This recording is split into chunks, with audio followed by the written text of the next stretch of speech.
Good morning, YouTube. Welcome back to my channel. If you are new here, hello, my name is Erica. It is so good to have you. We are back in marathon prep. If you haven't been here for the past couple of videos, I am running the Berlin Marathon in September this year. It'll be my third full marathon ever and my third full marathon of 2025. So we've been on a marathon kick and it's continuing, I guess.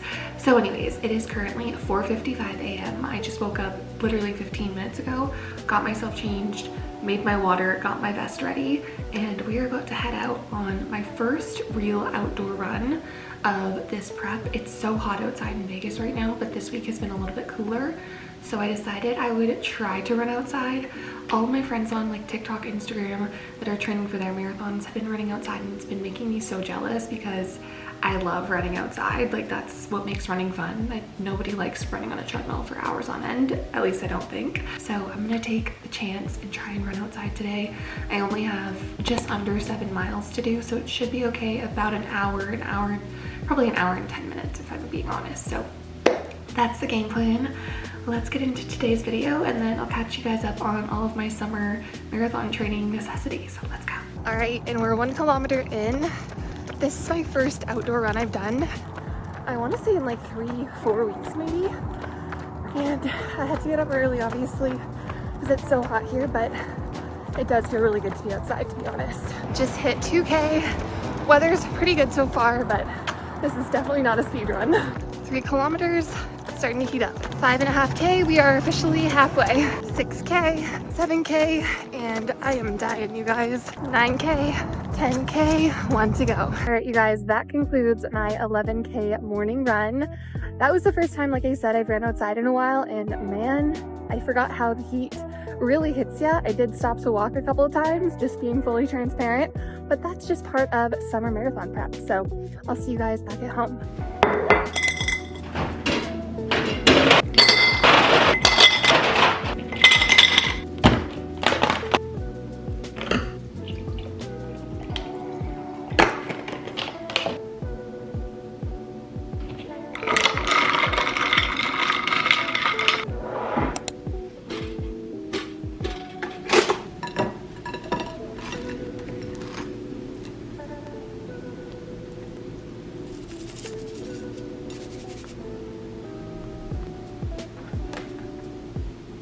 Okay, it is a little bit later and I've been working all morning. I had my breakfast, my iced coffee like you guys saw, and I also had a smoothie. And now I want to touch on how I'm getting through the summer marathon training, because first things first, I think it's important to acknowledge that A, I live in Las Vegas. It is extremely hot here in the summer, and B, this is the first time I'm training for a full marathon through the summer months. So it's a lot of new experiences all at once, and I want to share the things that I have learned, and also if anyone has tips and tricks for me that I don't touch on in this video, let me know down below, because I would love for everyone to be able to support one another in our race prep journeys this summer. And I see all of you guys on TikTok. There are so many of you training in Arizona, Florida, places that it's super humid and hot, places that it's just hot and deserty like it is here. So we're all in this together, and I know summer is a beautiful time of year and a time of year that a lot of people get excited to exercise in, but sometimes it's just too hot and you got to find solutions and ways to manage it. So that's what I'm going to touch on today, is just how I've been approaching my summer marathon prep, tips and tricks that I have implemented, and tips and tricks that I've received from you guys on TikTok and in comments. And I just want to say thank you so much for leaving those tips, because they've definitely been very helpful so far. Also, quick side note, if you're curious, I am following a Runna marathon training plan. The app Runna is an app that I work with, and I've used them for the last like 2+ years since I started my running journey. I have ran all of my half marathons and my last 2 full marathons using the Runna app. And if you guys want to try it out for free, you can use code ERICA2, and I just would highly recommend it. It customizes your plan for you depending on your goals, your pace, the amount of time you have per week, all of that stuff. 10 out of 10 would recommend Runna, code Erica too. Okay, so let's get into my summer marathon prep tips, aka how to survive marathon training when it is hot AF outside. Let's get into it. First things first, when I started thinking about training for my marathon outside in the summer, I got instant anxiety. I was like, I don't even think I can do that, because last summer I was training for a triathlon, and so my mileage was still relatively high, but nothing compared to marathon prep. And I was running outside 2 days a week in the summer heat. I would wake up at 4 o'clock in the morning and I would get up and go, and it was already like, I'm gonna speak in Celsius here, it was already like 25-30 degrees Celsius at 6 a.m., which I think is like close to 100 degrees Fahrenheit at 6 a.m. Okay, so let's just take that as context for why I say I had anxiety thinking about training for a marathon through the summer. But I did some reflecting and I figured, you know what, A, you can run on the treadmill if you need to, because there's usually AC in gyms or places where there's a treadmill. And B, I had someone suggest to me that I run on an indoor track.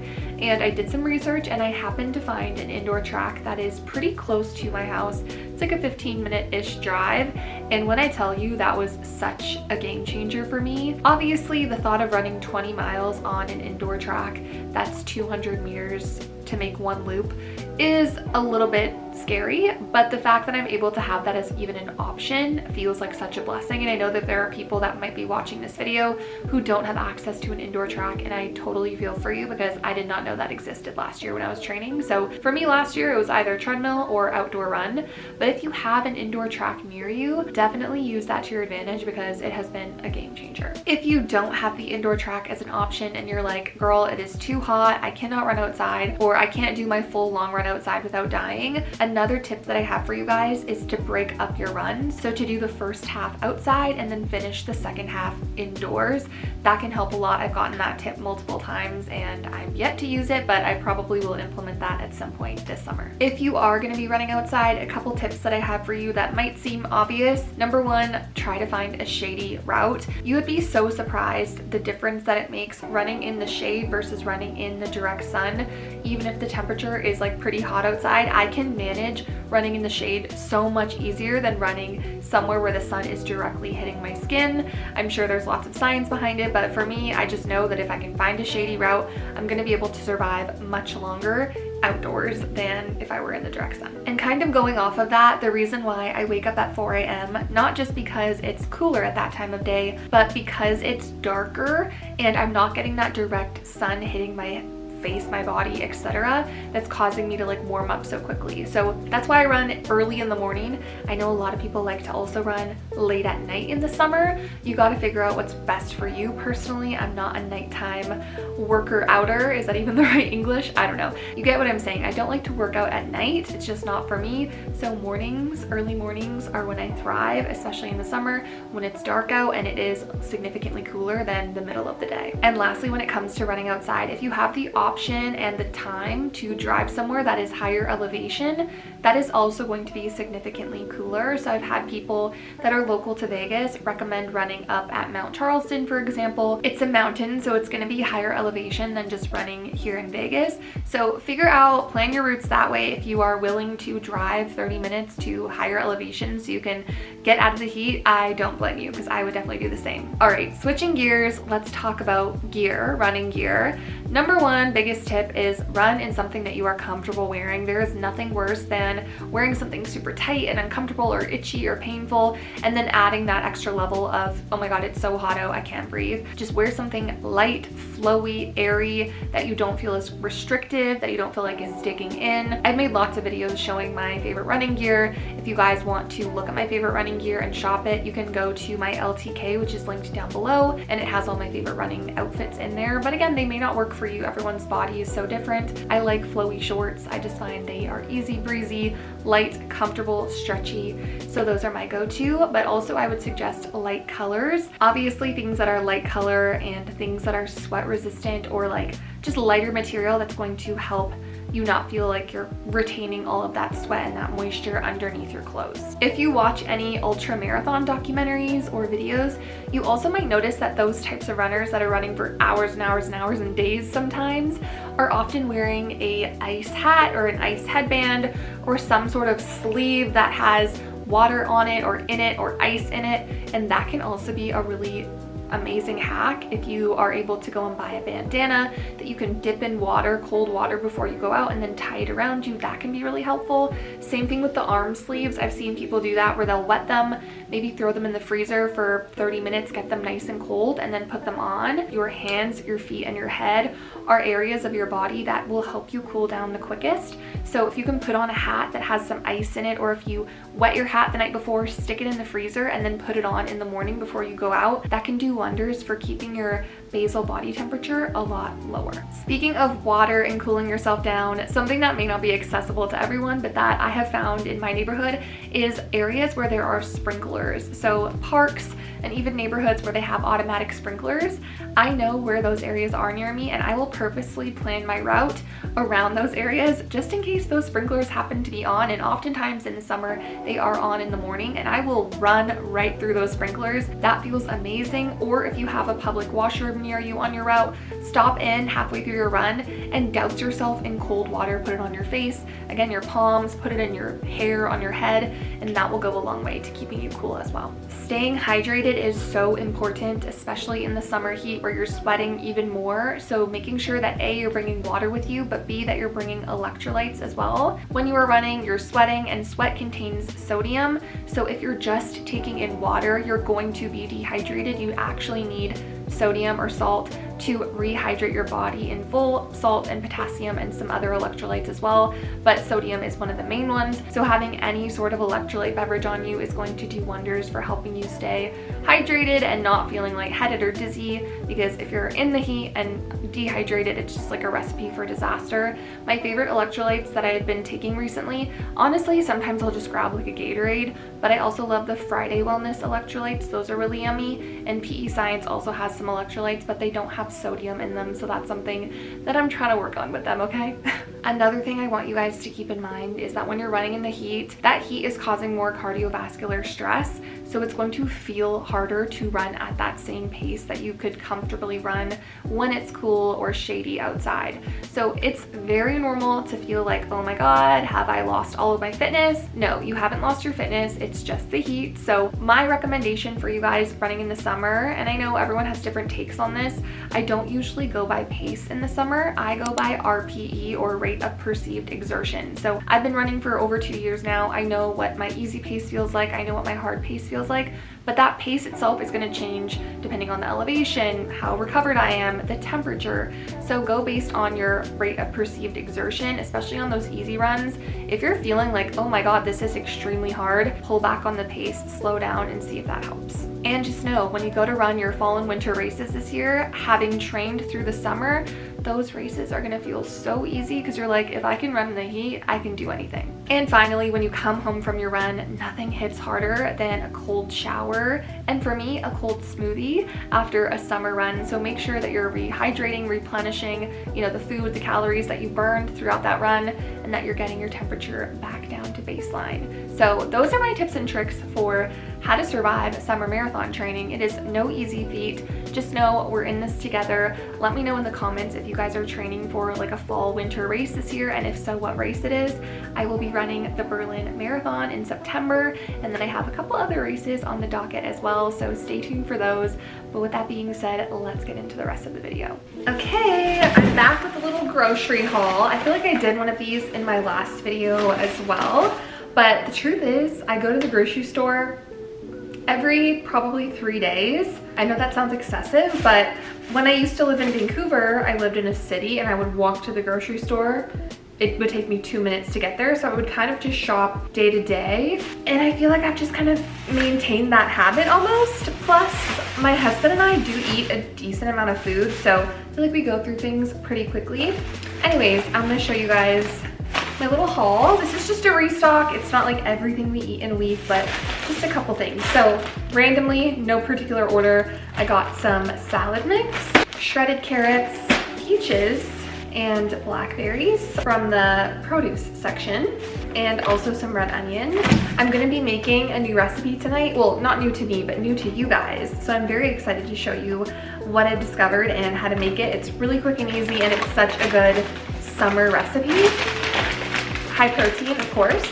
I got 2 bags of frozen chicken because sometimes I don't feel like cooking it, then it's way easier to just throw this in a pan for like 2 seconds to heat it up. I got some new dish towels because ours are getting a little gross. The best pickles of all time, these are the bread and butter chips by Mount Olive. I'm obsessed with bread and butter pickles. Like, you can't convince me that there's a better pickle out there. Some more almond milk because I run through this pretty quickly. Two things of vitamin water. This one's pineapple passion fruit and this one is strawberry lemonade. I also recently discovered that Stoke, however you pronounce it, makes a decaf cold brew. And one thing about me is that I don't drink caffeinated beverages besides like a Diet Coke, which has like, 25-30 milligrams of caffeine. And lastly, some cottage cheese because I go through this so fast. Oh, and one other thing that I'm currently obsessed with, which isn't really healthy or very fitness influencer of me, but I like to keep it real over here. Diet Coke orange cream will hands down live in the Hall of Fame when it comes to soda for me. This I am addicted to, not really, but I'm obsessed with it. It is so good. It's the best collab flavor they've ever come out with. If you like orange creamsicles and you like Coca-Cola, you're gonna love this one. So I'm gonna put all this away, chill for a little bit, finish some more work, and then I'll catch you guys when I'm starting to make my dinner because I want to show you guys the recipe that I found. Okay, this is the leftover chicken that I had in this bag that we're gonna heat up. I will cook some more because I'm cooking this for me and my husband. And we'll let that get hot. Okay, I'm going to just cut up some of this baby cucumber to throw inside of our spring rolls. So I try to do this in like very small slivers, if that makes sense. I'm not the best at this, but that's just kind of how we're gonna roll with it. So slice this however you want, but I find it in like little strands like that is the easiest to wrap in the spring roll. And again, guys, you can customize this. You can put whatever vegetables you like inside of your wraps. I know people do cabbage sometimes, green onion. I just don't have all of the ingredients, so I'm just making it work with what I have in my fridge right now. Okay, other things that we're gonna be adding, I have avocado. I know this is like half used, some shredded carrots, and then I'm also just gonna throw in some of this lettuce mix into the wraps. But first, let me show you how to make the peanut dipping sauce. Okay, first things first, I'm going to make some peanut butter with powdered peanut butter, but you can obviously use regular peanut butter if you want as well. So I'm eyeballing this and I'm making like a large batch just so that we have lots. So I just added water and I'm gonna stir this up until it makes a peanut butter consistency. And I eyeball most of this, but you can try to, and I eyeball most of this, so I'm gonna add in about 4 tablespoons of rice vinegar, 2 tablespoons of lemon juice, about 4 tablespoons of coconut aminos, 2 tablespoons of maple syrup, and a small squirt of sriracha. And again, you can customize the flavor to your taste preferences. So if you want it spicier, you can add more sriracha. If you want it sweeter, add more maple syrup. If you like it like more zesty, add more lemon juice. But this is gonna make such a good peanut sauce and it's gonna taste amazing when you dip the spring rolls in it. Oh, I forgot one key ingredient. Oh my gosh, that was almost a fail. Garlic, how could I forget that? We're gonna add in some garlic. I like it pretty strong, so I'm gonna add in like a good heaping teaspoon of garlic and mix that up. And then obviously you can just taste it and see what it tastes like to you. That's the beauty of making homemade sauces or dressing, is like you can totally customize it to your palate and what you like. These are the spring roll papers that I'm using, but you can just buy basically any at the store. What I learned about spring rolls, if you've never made them before, I was dunking them in the water for like 20-30 seconds to get them like really mushy before I was starting to wrap. You literally dunk it for like 5 seconds. It's still gonna be pretty hard when you put it on the cutting board, but it'll start to soften as you put stuff in and as you roll it up, and that way it makes your life so much easier. So I'm gonna use these quickly, dunk it in the water, and then I'll show you how I put everything together. All right, put the rice paper down, some of our cucumber, some carrots, a little bit of lettuce as well, some avocado, and our chicken. And then we're gonna start by folding the sides in like that. And we will start the wrap and pray that it all stays inside. This is the tricky part, but I'm learning slowly. So wrap, wrap, wrap. And there you go.